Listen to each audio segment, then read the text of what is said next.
What's going on, everybody? It's WebsterStyle, Brian Sapph, here with another NRW checkpoint. Brian, how are you doing this evening?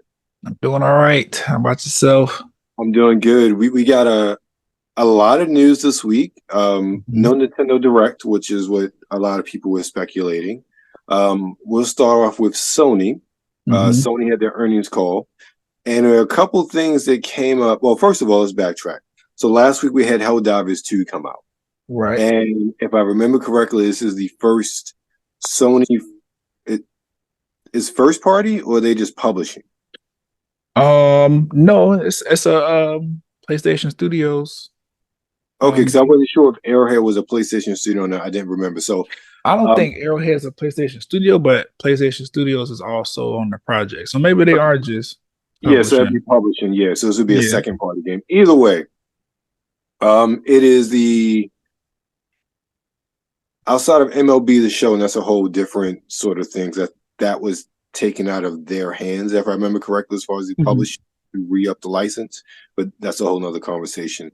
But this is the first time that PS5 exclusive has been published on PC day and date, the same time. And apparently, at least at the time of this recording, I think they're between both platforms, 1 million plus in sales. They have a ridiculous amount of people, player count in the like high six figures, I think close to 200,000 people, highest player count on Steam. And again, well, it's only through Steam, but that doesn't account for PlayStation 5 players. So I am, we were talking about that game, and I'm glad it's off to a good start. But I use that as a bellwether for, so Sony had I believe it's an earnings call or investors call, something like that. And a lot of nuggets came out. Right. One, no first party Sony games until at least April 2025. What? Yes. I didn't hear that. Yeah. No first party. None of I believe the wording is something to the effect of no new installments from key franchises until basically in this fiscal year, so until at least April 2025. So right now we're looking at a 2024 with no Sony first party games, at least big franchises. Well, I mean, I guess we kind of knew a little bit. We talked about that last week. How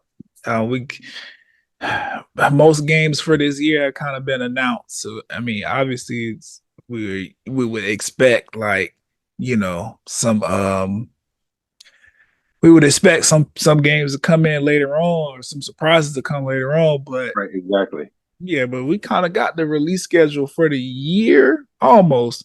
But that's still, for whatever reason, that just still sounds like a little crazy. It is. And the crazier part is they also said, well, PlayStation sales are down from their they should be. Okay. But they call this the downside of the console cycle. We're only 3 years into this console cycle. Yeah. How is the downside of the console cycle and we're only 3 years in? That's ridiculous. Also, and somebody else made this point when I was watching earlier today.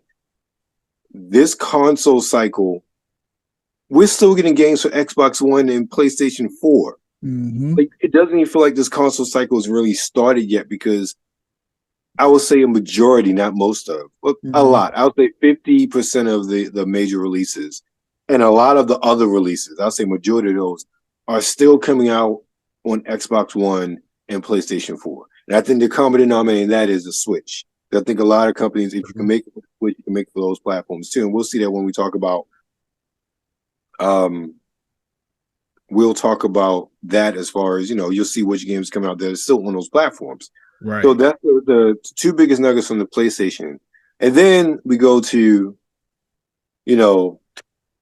Xbox is burning. So they had their business call today. Yeah. I hate the internet, Patrick. Patrick's the other guy on the side. I hate the internet, Brian. I so hate it, because all of these cats were like doom and gloom. Starfield coming to PlayStation 5. This game's coming to PlayStation 5. And Phil Ryan and the rest of them were like, well, Phil Spencer, whatever his name is, yeah. Like, hey, there are 4 games coming. All are over a year old. 2 are live service games. And the whole point is, and this is, I think, is actually a good strategy, considering the install base of the not PlayStation, but the Xbox. And again, nothing wrong with that. But you take these franchises, at least the 2 smaller games, that more passion projects. You put them on other platforms. You get people involved in those platforms. You make the sequel exclusive to Xbox, and then you may have people to come over to play that game because they're in love with the first one. Right. And so far, the rumors are, and these go along with the kind of rumors that came out toward the end of last week. Hi-Fi Rush and Pentiment as the 2 smaller games, which makes sense. Both of those were released directly in Game Pass. First-party studios, smaller passion projects. And, we talked about Hi-Fi Rush and came out, and I think that is a really big marquee franchise for Microsoft. And I think that they can expand it to a whole lot of different multimedia projects. And, putting on a Switch, I don't know, it could work on a Switch, but put it on a Switch or put it on a PlayStation 5. While I do feel as though it's not somewhat portrayed them, but it's a newer title. It doesn't have that sort of, installed rabid fan base. Right. Mind that game showing up on PlayStation 5 as an Xbox user. Same thing with Pentiment. I have yet to play Pentiment, honestly. And it's like a small little passion project. I'm like, okay, cool. But the thing is, this is what people don't realize. And while they aren't first party, there's several Xbox or Microsoft published games on the Xbox that turned up on other systems, like the Ori franchise. Ori franchise is also on Switch. It's very much akin to Microsoft. Microsoft publishes on the Xbox, but it's also on the Switch. Super Lucky's Tales. The first game originally published by Microsoft on the Xbox platform. They retooled it, added stuff to it, released it for multiple systems, including the Switch. I think it's on the PS5. I'm not sure. But again, originally published by Microsoft. As Dust Falls, the game we talked about last year, that had like a year exclusivity, Microsoft published on my Xbox by Microsoft. Now it's showing up on PS5 and Switch. There's a precedent for those exclusives that were published by Microsoft Games Studios. While not first party, again, sort of the Helldivers, there were second party games that then show up on other systems and to broaden their fan base.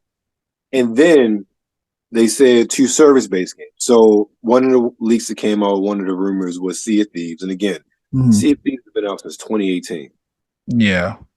It should have been on my PlayStation. Yeah, for real. I think at this point, this is something I heard somebody talk about when I was watching the live feed. You have hit your cap as far as your current platforms, as far as Xbox One, Xbox Series systems, and as well as PC. You've hit your cap for who you are, your play account. And Sea of Thieves has been going since 2018. So they have a good player base, right?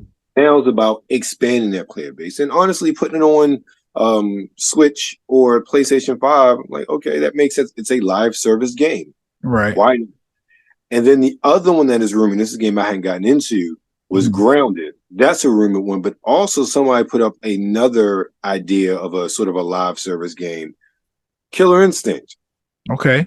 And I honestly feel like I think Killer Instinct might be a better fit for a multi-plats compared to Grounded. Not saying, and again, I say this being ignorant of Grounded because I've never really played it, but I understand it is very much a community-based, team-based. But you look at Killer Instinct, you look at, they just did that 10-year anniversary update for it. It is still a property that is known by gamers far and wide, not just Xbox gamers. Right. It's definitely something they could do. But they did say no Starfield, no Indiana Jones. And these are the only 4 games that they target. At least that's what they said. They also gave the announcement that Activision Blizzard games are going to start showing up on Game Pass on March 28th, starting with Diablo 4. I am not mad at that. No, I'm not. But this is what I hate the internet, Brian, because that's why I said, look, we're going to wait a week. We ain't even going to comment because it's everybody's going with rumor. Everybody's going with conjecture. And look what happened. Right. Look what happened. And look, there's one guy I watched, and I watched his kind of recap of it later on. He said I'll say this, I was wrong. I feel like he took accountability for him fueling the fire. And this is an Xbox out fueling the fire of what could happen. Now, mind you, I will say compared to some people, he looked at it very logically and like, okay, what if this happens? What does this mean? Sort of thing. He wasn't one of the clickbait guys. And that's what really got to me. Even the PlayStation stuff that I just talked about. So many people are clickbaiting like, oh, PlayStation goes multi-platform because you're going to see more and more of a push for PC and not have that year gap. Because right now, this is something that we're seeing both on the Xbox and Microsoft side. The only one that has bucked that trend is Nintendo. Console sales are down comparatively to the last generation for everybody. The console base is not growing, it's shrinking. Yeah, I mean, but you think about the time period that we're in, that makes sense. Like everything's getting more expensive, and then they not trying to make sure people making more money so that they can buy all this stuff that they keep raising the price on. So it's like, obviously, and then on top of that, you get to a place like what I feel is happening now, because earlier you mentioned that Sony was like, oh, we're on the downside of, or the we're nearing the end of the lifespan of the PlayStation 5 or whatever the terminology you use. Right. I'm looking at that and I'm like, we're in a place now where that doesn't matter, because the PlayStation 4 is not like, or even the Xbox One. Those consoles, they're not like overly outperformed by their successors. Exactly. It's like you can run a PlayStation 4 game on a PlayStation 5. You could probably run a PlayStation 5 game on a PlayStation 4. The PlayStation will have to work, harder. Right. But you know what I'm saying? Like there's not much spec wise. There's not much of a difference. And I think we're reaching a point of technology where it's like you're either going to pay an incredibly amount of money to make these things even more faster, even more stronger, or you're going to find another way to jazz up what you have, because your consumers are not going to pay upwards of $8,000-9,000 just to buy a console.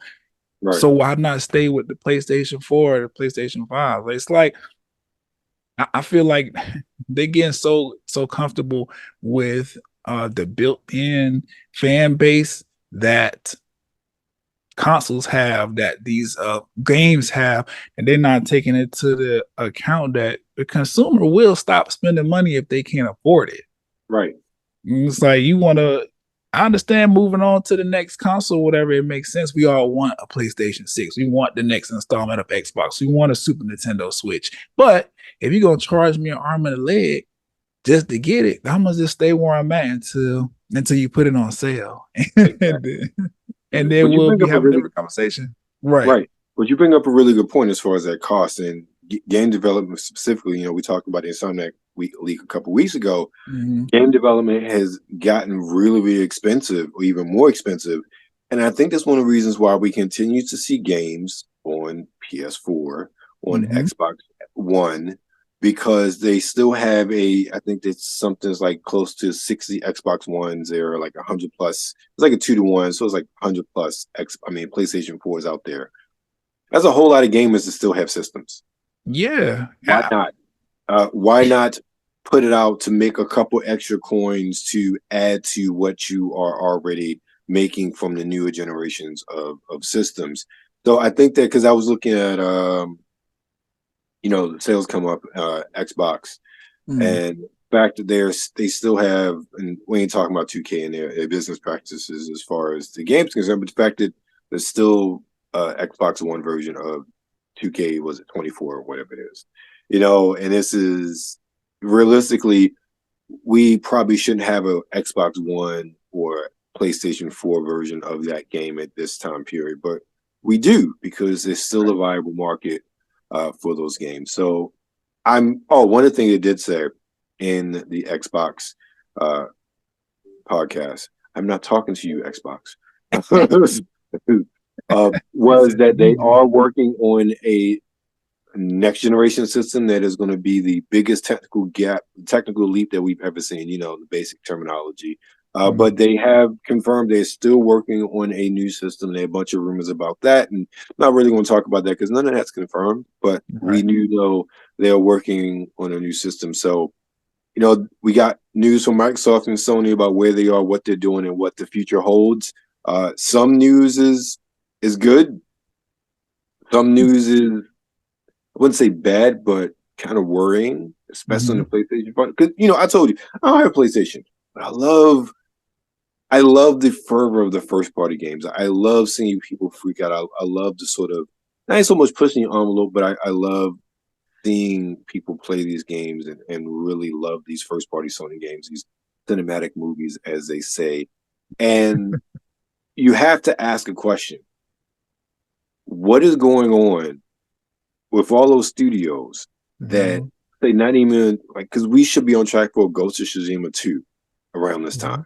That's like the one first party game that we probably can really bet money that they're working on, that they probably should be close to revealing something. Wolverine's probably is still long away, but especially based off the Insomniac leaks. Same with Venom. That's like a 2025 game if those leaks are true. Last of Us 3. If we get this console cycle to be toward the end of the PlayStation 5 cycle. I can't think of any other. We just got Ratchet and Clank, so I don't see anything with that. I can't think of any other big Sony first party titles. And we just got the expansion of God of War this past winter. So realistically, and we just got Ragnarok. What was that? Was that 2020? Was that 2023 or 2022? I think it was towards the end of 22. Okay. Yeah, that makes Ragnarok was nominated for Game of the Year. You're right. So even another God of War game at the earliest, we're talking about 2027. Yeah. So what other Sony first party major IPs are there left outside of Ghost of Tsushima? Because we know Days Gone is done. They're not doing a sequel to that. Okay. Because that did not meet expectations. No, I think they will have to build it. I know. Well, you mentioned the Wolverine game. So Marvel has another game in the pipeline for PlayStation that like a Captain America Black Panther game splashed together. I don't know. Interesting premise. I'm excited for it. But I don't think it's PlayStation exclusive though. It might not be. Huh. I'm trying to think. What else outside of that? I mean, Final Fantasy, that's not PlayStation exclusive, is it? The Final Fantasy. It's not first party. That's what I'm also first party Sony properties. Yeah, it's interesting, right? Because Sony did a lot of acquisition of studios. Right. And I don't hear anything coming from them. Bungie is not saying anything that they working on. I know the Foam Star thing is kind of. Well, we know Bungie's working on Marathon. They pushed back the Destiny expansion. Yeah. So those are two things they're working on. But again, those aren't exclusive. Those are multi-plat. That's what I'm saying. Out of all the studio acquisition that Sony did, I don't hear anything coming from those studios. Yes, we're working on this title for us. It's interesting. Yeah, it's a good question as to what's going on with Sony. Again, but then this is a rumor, so I don't know. Well, I heard that developers were already receiving the hardware and software for the next generation of console. Maybe they shifted. Goodness, that's maybe they crazy. Shifted focus on developing for. I don't know. It's weird because they're so tight-lipped about everything. It's just tell the people what you got going on. I don't. Right. Well, it's going to be interesting. Except I'm not sounding the alarm that I'm one of those people, but I think it's highly peculiar because even when Xbox had down years, they still were announcing something. Right. First party, and that's even before they started buying up people. Whether it was good or not, they were announcing something. They were bringing something out. Right now, Sony, by its own admission, has nothing for the next 14 months, first party wise. Yeah. And that's you have to ask a question. What's going on? Why are there no first party titles? And this is the thing about Sony that I give Xbox a lot of credit for. Sony doesn't experiment. Mm-hmm. I mean, let's be real. We just talked about Hi-Fi Rush and Pentiment going over to other platforms to expand the player base. Those are experiments from Microsoft first parties. Those are passion projects from big studios under Microsoft's banner. Mm-hmm. We are not seeing that under Sony, and I think that's sad in many respects, that we aren't seeing that sort of love of gaming to do something weird and crazy for a smaller budget from their first party studios. Essentially throwing something at the wall and seeing what sticks outside of your banner titles that are going to make money. I agree. And I find that interesting specifically because of what you said earlier, because that's something that would entice me to buy like another console. If they were to be like, oh, Spider-Man 1 is going to be on PlayStation 5, or if I have Spider-Man 1 is going to be on Xbox or whatever, and then or all the consoles, and then it's going to go exclusive on this console for the rest of the installments in the game. Right. That would make me be like, oh, okay, well, maybe I should just go ahead and give me a little Xbox or something so that I can play the rest of the games when they come out. Right. Sony, it is crazy because we talk about this quite frequently, how Sony lost all of these marquee characters to the acquisition of Activision and Blizzard over to Xbox. That would have been a perfect thing to do to you have such iconic characters, or not even just the characters, but you have franchises underneath the PlayStation banner that are like staples within the gaming community as a whole. I would definitely be like, okay, let's put some of that on these other consoles or whatever to just expand the player base, like you said, bring in new money, bring in fresher ideas. Because when you start porting these games over to these other consoles, you see the limitations of them, and it makes you try to rework things so that everything is seamless. I don't know. There's a disconnect happening between Sony and the consumer, or just the gaming space in general. I wonder how much of that is influenced by what Nintendo is doing, because they don't have these problems, and they absolutely like going against the grain when it comes to certain things. They're not letting you get Mario. They're not letting you get Pokemon. They're doing their own thing, and they have their own infrastructure there. But like you said, when it comes to Xbox, they're not afraid to like try stuff. The Nintendo shop is full of small indie games. They have a section, and they tell you like, these are people that we mess with, that we think Nintendo's not afraid to try stuff with their IP specifically. Right. So they will put Mario in Smash Brothers. Why? Game or basketball game, with that Kirby fighting game, for goodness sakes. Exactly. They aren't afraid to do those smaller curated experiences with their IP, but of course they have IP that are recognizable. You got to think, we have, you going back to the IP, probably some of the IP is most synonymous with PlayStation aren't PlayStation anymore. So you talk about really who outside of really Sony diehards know who Ratchet and Clank are. That's what I'm saying. I know because I'm a gamer, but let's be real. Nobody really. Right. Unless you're again, I'm not trying to disrespect the franchise's popularity, but Microsoft is Master Chief. Yeah, Master Chief is you don't have to be a Halo fan or a gamer to know who Master Chief is. Right. Okay, you don't have to have ever played a Mario game, know who Mario is, who Daisy or Princess Peach or Donkey Kong or Link are. Or some people, those that don't know, think he's Zelda, but they can say right. You don't need to have ever played a game to know who those characters are in our society. We're talking about when Nintendo specifically, 82 is when the original Mario Brothers came out. Mm. So we're talking about, was it 82 or 81? I forget. 82, 81 is like Donkey Kong Mario, if I remember correctly. So we're talking about 42 plus years in some cases. A long time. It's literally like 2 generations. I mean, you got me as Gen X, you as a millennial. Who's that? Gen Y, the next Gen one, whoever. Z. Yeah, no, you're Gen Y. So yeah, the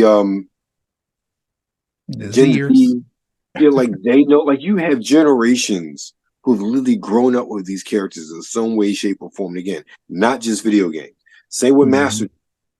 Like, people know who Master Chief is. Yeah. Ever playing Halo.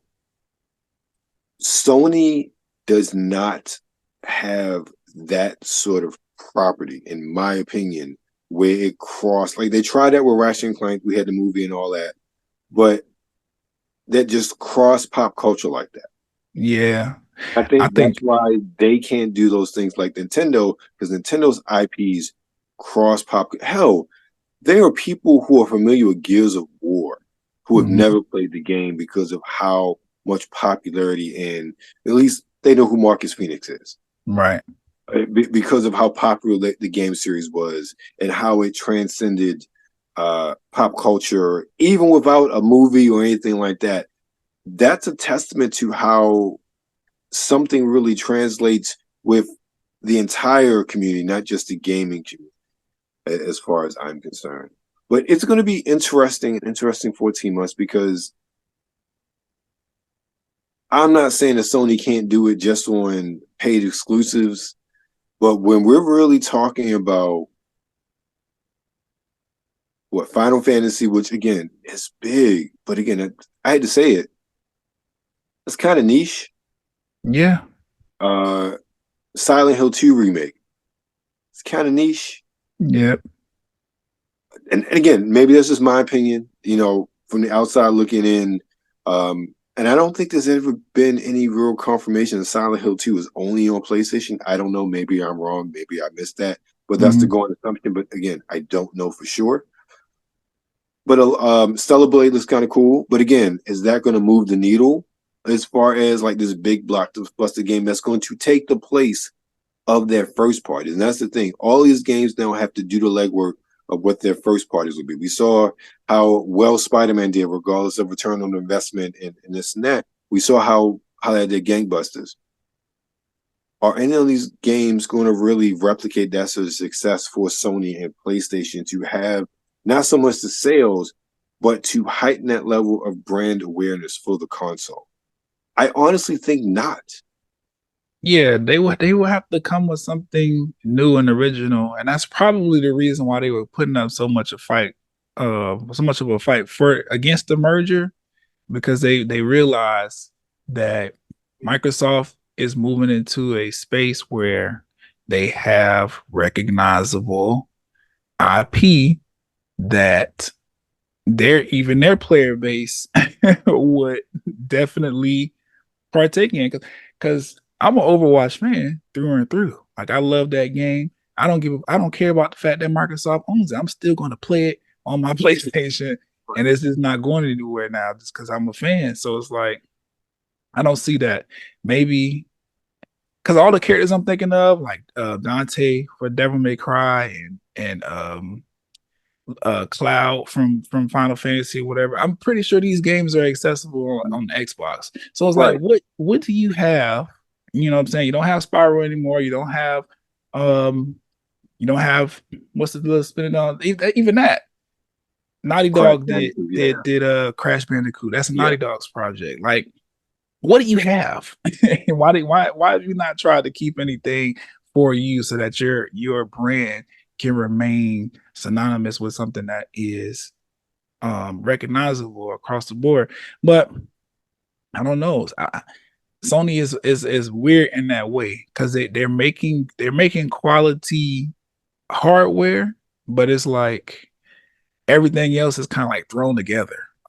Like I don't know. It's weird.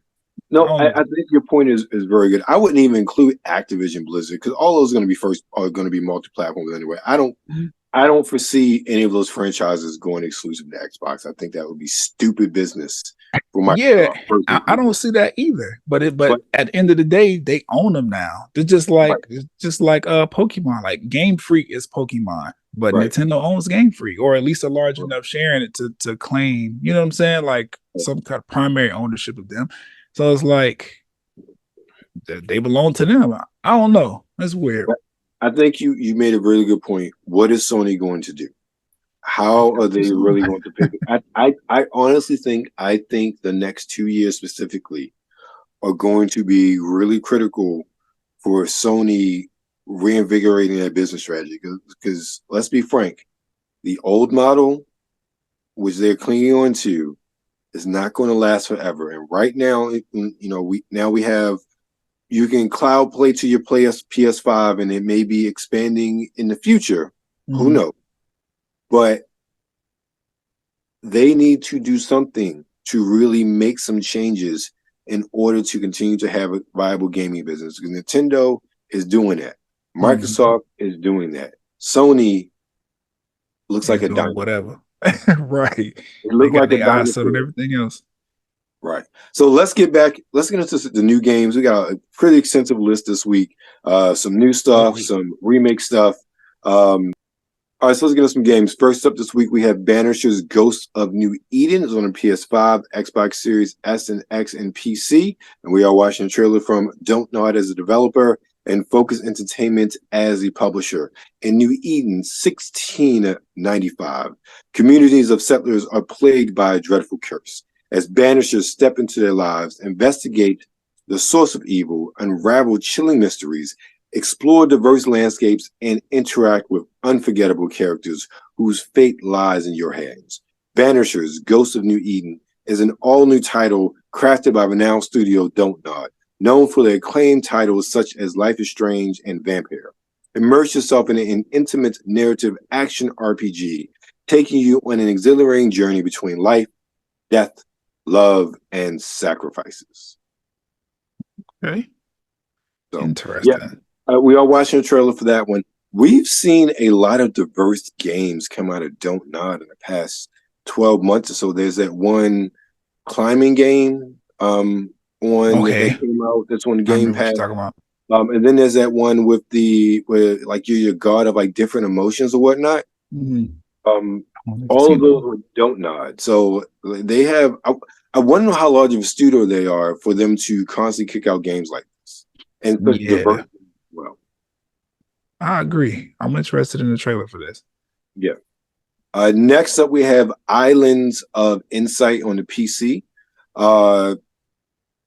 Yes, okay. Want to make sure I had this correct because I thought was thinking another game.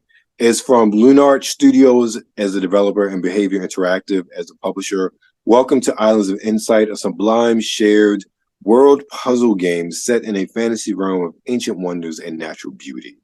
Brimming with mysterious puzzles to solve, secrets to uncover, and vibrant landscapes to explore. This peaceful world of floating islands is the perfect place to unwind. Embark on a puzzle adventure of your choice at your own pace. So that's dropping on PC. Okay. Now, the next game is one that I didn't see the trailer. Like I clipped the trailer for the show, but I saw actually, I just saw the thumbnail. I didn't see the video.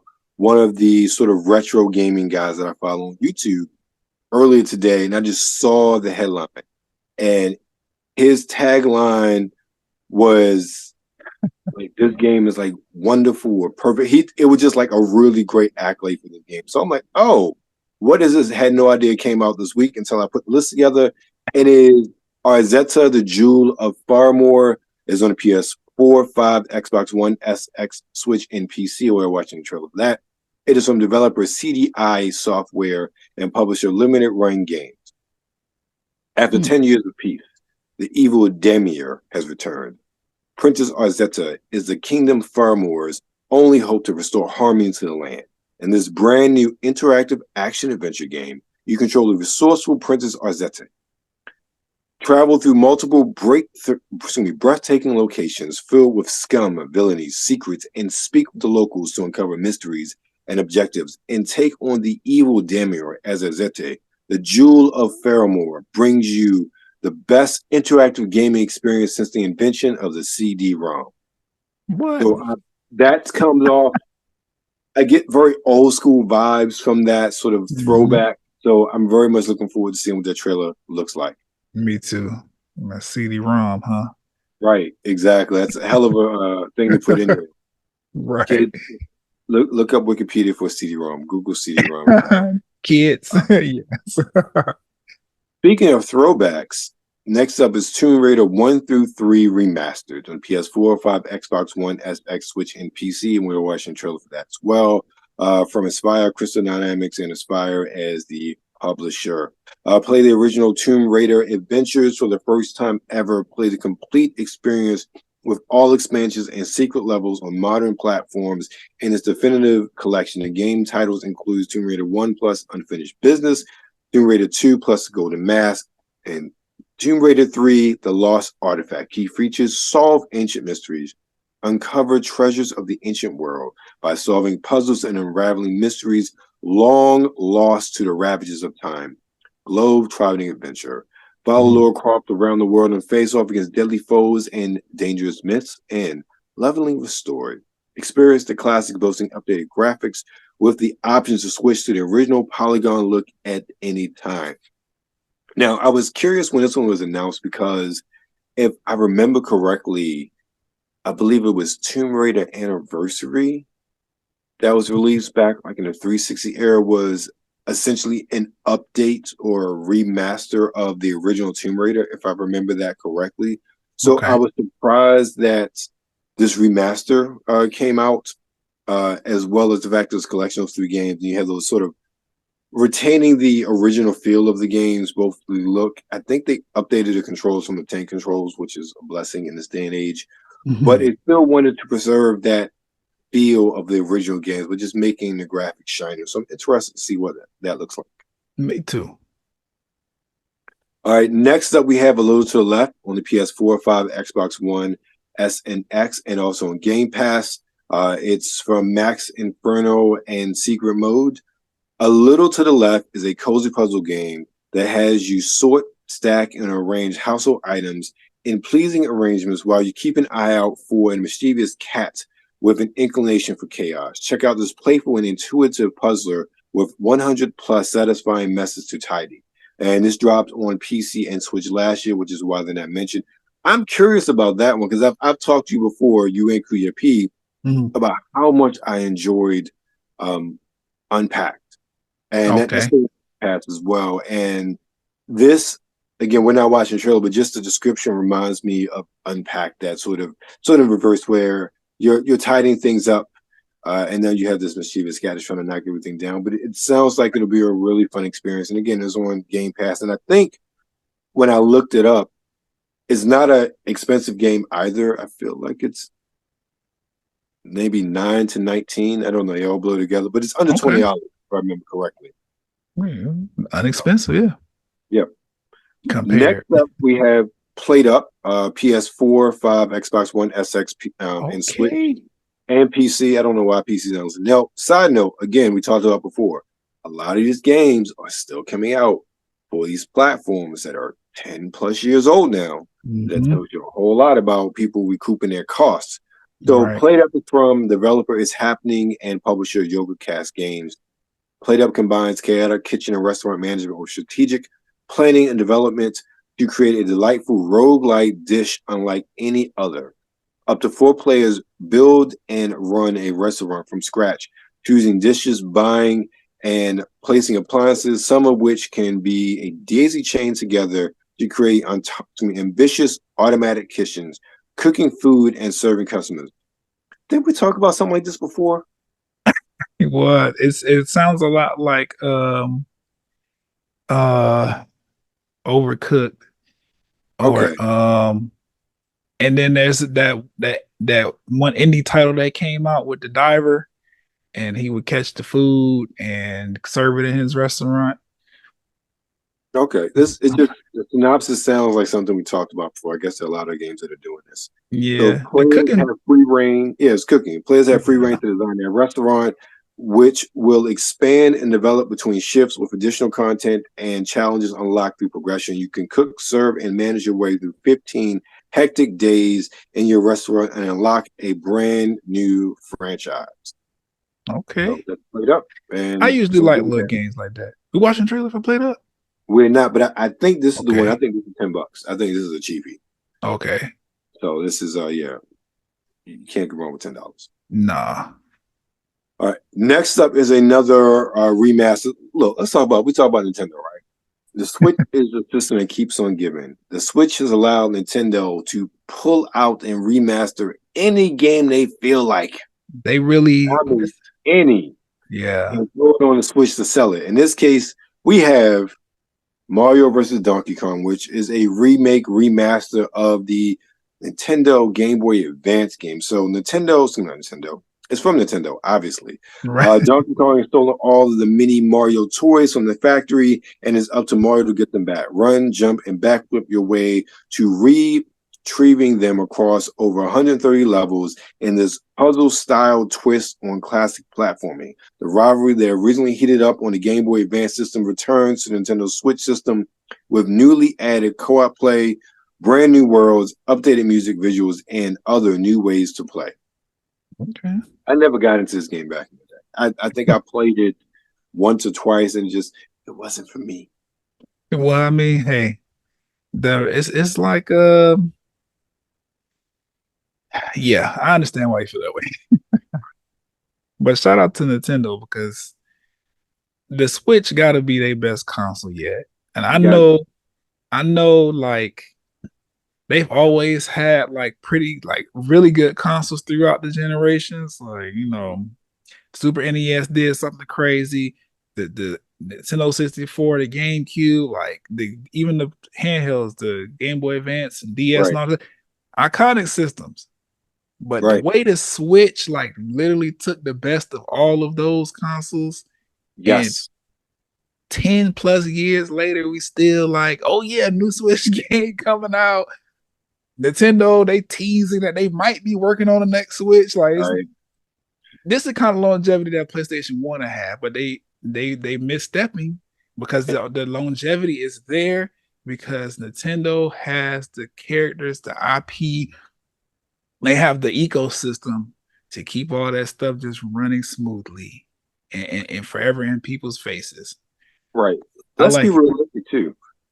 With the Switch, about Sega. Go ahead. I'm sorry. Well, no. With the Switch, though, I think it's been 7-8 years. Mm-hmm. They continue to just be able to publish anything that sells gangbusters, and they are approaching the best-selling console of all time. Yeah.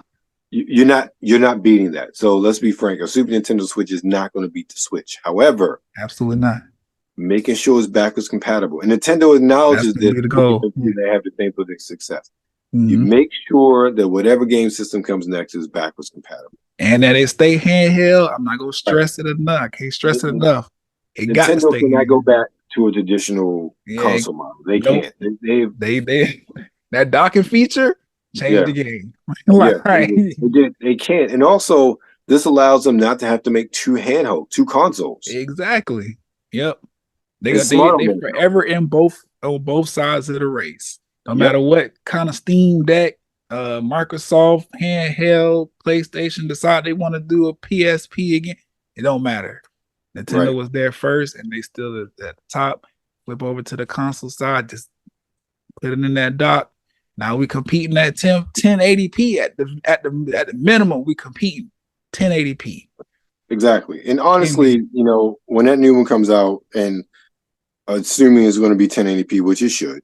Yeah, anybody would not care, but I don't think anybody would be upset about it because let's be real, 1080p is all you really need. It is. It's everything look great in 1080p. I be getting mad sometimes. I'm like, y'all want me to press the 4K and do the HDR, but like, is it really better? Because 1080p looking solid over here still. I don't know. Right. Somebody lying. That's all I know. Like, it's a story being told. Exactly. And last but not least is the one of the games you were looking forward to this year. Yes. It's finally coming out. Finally. And that's Skull and Bones on the PS5, Xbox Series S, X, and PC. It's from developer Ubisoft Singapore and Ubisoft. Before we get to the subscription, one of the things I found interesting as to why it still remained viable and in development, I think this was originally announced, almost 10 years ago? Like this game has been long in the tooth. It's been going on for a while. I think what Black Flag is what was the impetus for this game, and that was in the last generation. That was last generation of system. So this game has been in long tooth for a while. The Ubisoft Singapore received subsidies from the Singaporean government. Oh, game development. Okay. So that's probably a good reason as to why it continued to be developed, because it was partially government funded. So it wasn't as expensive for Ubisoft to continue to push this game back.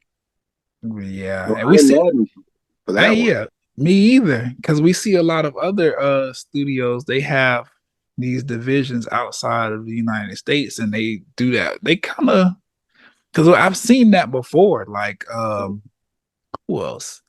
I want to say they just sold the Montreal division. I can't think of Montreal. Who was it? Was it Eidos Montreal? No, it was like, I want to say did Square have a, I don't know, I can't remember. Yeah, they did. It was part of Eidos, and it was renamed Square Enix Montreal. And that was the Embracer Group. You're right. You're absolutely right. Yes.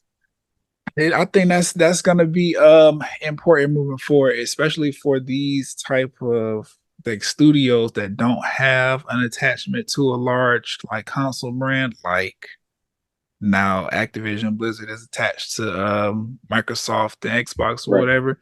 Like because they can really get some good games made, and they can really put the time. I think that's also a part of the reason that they delayed it to finish perfecting the games, because it's like all this money not coming out of our pocket anyway, and we need to see a return on this because the Singapore government said if we go fund this game, we need a piece of that back. So I'm just saying out to say I like this, and I hope more development studios and stuff do the same, because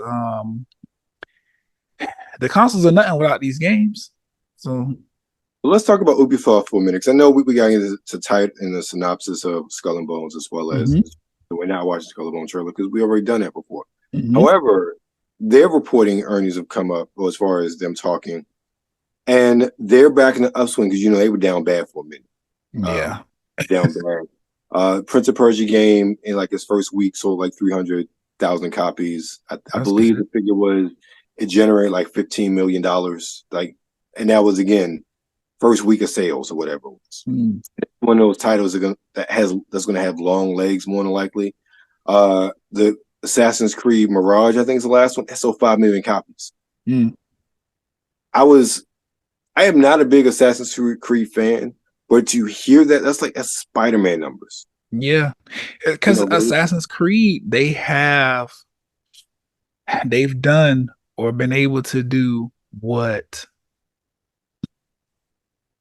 I'm not gonna make that comparison. I'll just say the Assassin's Creed, they found a way to build a fan base for that game. Right. And on top of that, they've marketed the game outside of just being the game. Like, it's an Assassin's Creed movie or show somewhere in it. It's not a movie. It wasn't a good one, I understand. But they still got it made. Creed is pop culture to some degree, but also, and this is something I thought about too. What I'm trying to say. Is multi-platform. But also, we're going back to this, we talked about Senua Saga a couple of weeks ago when they announced it. It was a smaller, like 8-10 hour single player experience. That was, I believe it was $50. It wasn't a $70 game, that much I'm sure. So they looked at what sort of product they were putting out, and they charged it reasonably to their customers. They also didn't make some huge bloated game that didn't need to be bloated, just to pad in the hours and also up the price as well. And they saw dividends with that. So, kudos to Ubisoft. I'm glad they're on the upswing, and hopefully they'll continue to really focus on games and really be successful going forward. But let's get to Skull and Bones, though. So Skull and Bones is an intriguing RPG adventure set in the Indian Ocean during the golden age of piracy within the Assassin's Creed universe. Here's a brief synopsis. You play as a pirate who, after a devastating naval battle defeat, finds himself Shipwrecked on an island, stranded and having lost everything, you're not done yet. The treacherous waters of the Indian Ocean become your domain as you seek to regain your infamy and become a fearsome scallywag of the seas. So, sounds interesting. It does. I'm ready. Yep. All right, let's get to the trailers. First, we have Arzette, the Jewel of Faramore. This kingdom will be mine. I don't It think looks like so. a 3DO or CDI. Right. That's exactly what it looks like. We just gotta get the jewel back together and trap him in that old book, right? The jewel shards are with the enemy. As As you know, only a member of the royal family can rekindle the beacons. Oh! Hey, look, everyone! It's the bridge! I like this though. You don't want to cut without a bomb in the fireplace. At least the trailer tip is to is making me feel like Bring me something. this is like some kind of, will ya? no, like a love letter to the VHS time period. Yep. I can't wait to pre-order unlimited run games. Okay. I'm thinking that classic line from that Zelda CDI game. I'm so hungry I can eat an Octorok. That was so weird. But I love how they pay homage to those sort of games. Especially that game in particular, because even if you didn't play it back in the day, that became so synonymous with the CDI and the sort of gameplay and animation, and it's just so cool. And even the style it's like 1-to-1. What does Zelda game look like, and how the characters moved and were animated? So that's really neat. I like that. Me too. All right. Next up, we have Banishers: Ghost of New Eden. Okay. Would you banish me? I would. Then I'd kill you again for dying before I do. We are banishers. We end suffering for those who live. We bring closure to those who don't. Banishing his ghost wouldn't have been easy, but it would have been right. What the hell they got going on here? Life to the living, Death to the dead. I guess I'm not dead. Right. I'm not sure I can do this. honor your oath or bring me back, but don't leave me like this.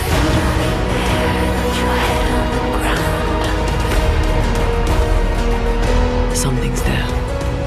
Something alive. No. It's dangerous.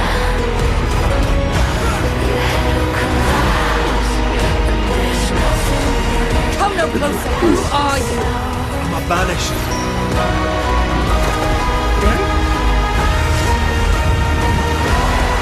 Do we kill?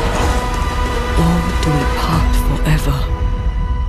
We must decide now.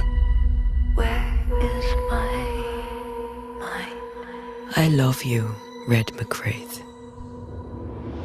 Where is my mind? Okay. Yo, Gosh. shout out to Goat9. They really were some really innovative games. Like none of their games look alike at all. And they don't look like copies of games that are already out. Right. I Exactly. really enjoy that. That looked like a really good game, and I want to play it. Right. Story, powers, all that. I want to play. Right. Exactly. It looks unique and innovative, which is exactly Yeah. what we talk about all the time. Definitely. All right. Let's go back in the past with Tomb Raider 1 through 3 Remastered.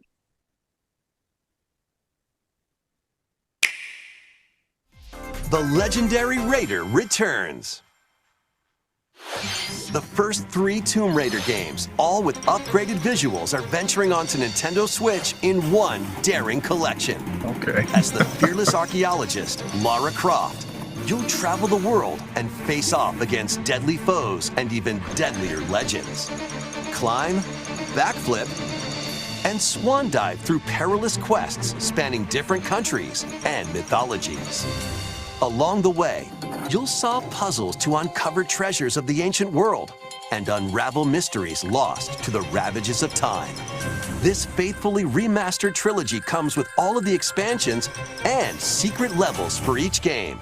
You can also toggle between the original polygon look and the upgraded visuals at any time. Tomb Raider 1 through 3 Remastered, starring Lara Croft, launches on the Nintendo Switch system February 14th. Pre-orders begin today on Nintendo. All righty. So that's Tomb Raider. What you think, Brian? It looked like Tomb Raider. Yeah, it does. It does. I noticed, I don't think the graphics are enhanced. I think they just look like, they smooth, kind of made a little changes. Right, but it looked good though. It looked like something that's supposed to be on a Nintendo Switch. It could possibly be on iPad as well. I'm glad you brought that up. I am actually, graphically speaking, a bit disappointed. Okay.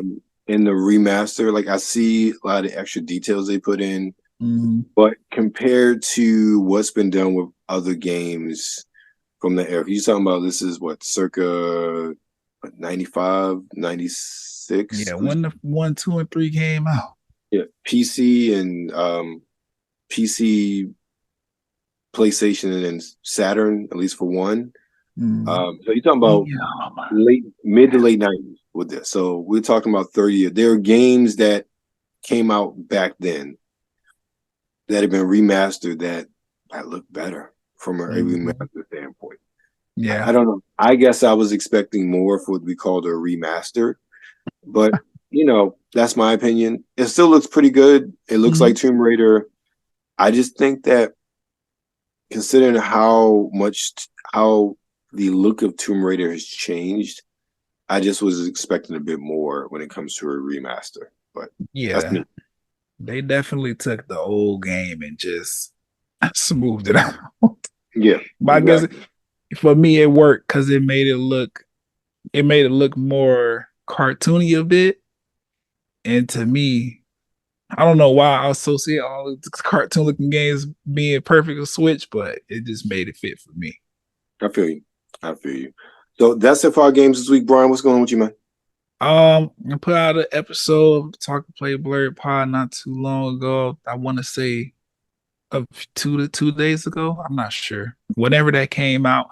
And there's no's after the Super Bowl because we talked about Usher's performance, right? And I mentioned some things about State of Play and Monique over on Club Shay, and I do talk about a few different things, the Grammys and everything like that. Yeah, it was a lot going on over the past, at least for viewing purposes. Right. I didn't really get to talk too much games because I'm planning on getting Helldivers 2.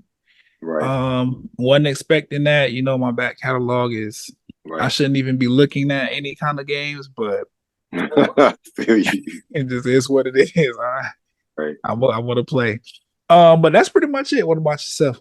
Let's see. This week, I finished off my series, individual aspects of the Washington DC car show. So we got all the classic cars and personal individual cars, Corvettes, 57 Chevys, Cadillac convertibles. All of those are out, as well as the luxury cars, so the McLarens, the Rolls Royces, all of those are there. And then you can find me over on Nerds of the World with Kuya P. We went to Farpoint convention, so you'll see me in this footage there, and then I dropped my full footage with interviews with various authors and a little bit of the panel with Tawny Newsom, who voices Ensign Mariner on Star Trek.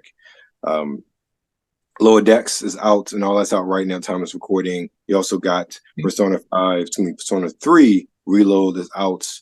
Game bites both NRW as well as WebsterStyle, and we should be getting one of the only Bikini Samurai Squad games this week coming up. And there might be another 1 or 2 nuggets that also get dropped this week too. We gotta see how the schedule goes. Okay. But you know where you are, Nerds of the World. Make sure to follow us on Twitter at the NRW, on Instagram, Newly's Once, and of course, you're currently on YouTube, so make sure you like, share, and subscribe.